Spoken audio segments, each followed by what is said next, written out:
আসসালামু আলাইকুম গাইস, চলে আসলাম নীলখাম চতুর্থ পর্ব নিয়ে। সময়টা যেন থমকে গেছে। দেয়াল ঘড়ি টিকটিক শব্দটা আজ বড্ড বেশি কানে লাগছে। জানলার বাইরে বৃষ্টির ঝাপটা কাচের ওপর আছড়ে পড়েছে, ঠিক যেমন আমার মনের ভিতর আছড়ে পড়েছে হাজারো প্রশ্ন। টেবিলের ওপর সেই নীলখাম, যেটা মায়া যাওয়ার আগে দিয়ে গিয়েছিল। মনে পড়ছে মায়ের সাথে কাটানো সেই প্রথম বৃষ্টির দিনটার কথা। ধানমন্ডির সেই পুরনো কফি শপ। মায়ের হাতে ছিল নীল রঙের একটা ডায়েরি। সেদিনও আমায় বলেছিল, অর্ণব, যদি কোনোদিন আমি না থাকি তবে এই নীল রংটা দেখলি আমার কথা মনে পড়বে তোমার।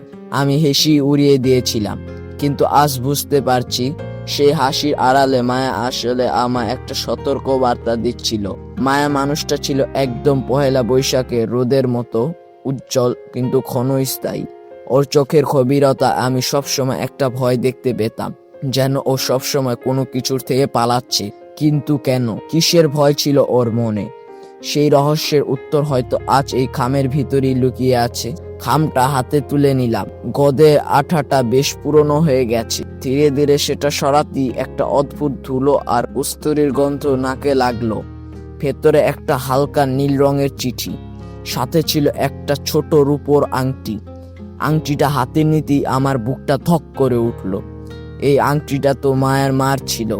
মায়ের বলেছিল ওর মা আংটিটা ছাড়া এক মুহূর্তও থাকতে পারে না। তাহলে এটা মায়ের কাছে এলো কি করে? চিঠিটা খুললাম। ফাঁস করা সেই পুরনো কাগজটার উপর নীল কালিতে লেখা মায়ার সেই অদ্ভুত সুন্দর হাতের লেখা। লেখাগুলো পড়তে গিয়ে আমার হাত কাঁপছিল। চিঠির প্রথম লাইনটাই ছিল, অর্ণব, তুমি যাকে মায়া বলে চিনো সে আসলে কোনোদিন তোমার পাশে ছিলই না। আমি যা করেছি সবটাই একটা সাজানো নাটক ছিল। চিঠিতে মায়া লিখেছে সেই গোপন সত্যিটা, 5 বছর আগের এক অন্ধকার রাতের কথা, যে রাতে মায়া হারিয়ে গিয়েছিল এক অন্ধকার গোলক ধাঁধায়। মায়া আসলে কোনো সাধারণ মেয়ে ছিল না, সে ছিল এক গভীর ষড়যন্ত্রের দাবার গুটি। ওকে ব্যবহার করা হয়েছিল আমার কাছে পৌঁছানোর জন্য। কিন্তু মায়া কি আসলেই আমায় ভালোবেসে ফেলেছিল, নাকি পুরোটাই ছিল এক পরিকল্পিত অভিনয়? চিঠির শেষে একটা ঠিকানা লেখা আছে, পুরনো ঢাকা, লালবাগ কেল্লার কাছে সেই পরিত্যক্ত বাড়িটা। মায়া আমাকে সেখানে যেতে বলেছে। কিন্তু সেখানে গেলে কি আমি আমার মায়াকে ফিরে পাবো, নাকি সেখানে শুধুই মৃত্যু আর অন্ধকারের অপেক্ষা করছে? আমার মগজের কোথায় একটা ভয় বারবার নাড়া দিচ্ছে।